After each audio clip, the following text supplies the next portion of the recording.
Welcome to the Slop Farm. Enjoy the video.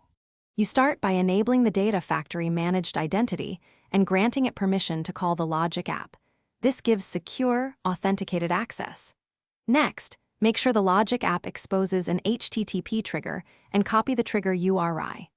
Once done, store that URI in Azure Key Vault or an ADF linked service to avoid hardcoding. You're doing this to centralize secrets and simplify deployment. Now add the Key Vault or endpoint to the factory so you can reference it from pipelines without exposing credentials. You now build the pipeline step that actually calls the Logic app. Add a web activity and set method to post, or choose an Azure function activity if intermediary logic is required. For security, switch authentication to managed identity and pull the Logic app URI from Key Vault using a linked service reference. Map pipeline parameters into the JSON body so the Logic app receives contextual data.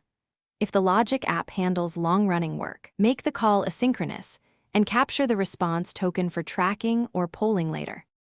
You finish by running an end-to-end test with representative payloads and watching both ADF and Logic app run histories to confirm behavior. Make sure to set sensible retry policies, timeouts, and interpret response codes. Add logging and correlation ID so you can trace messages across services.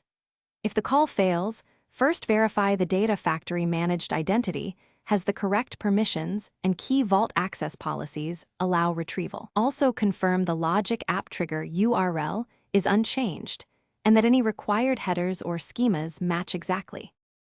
Thanks for watching. Consider subscribing if we helped you today.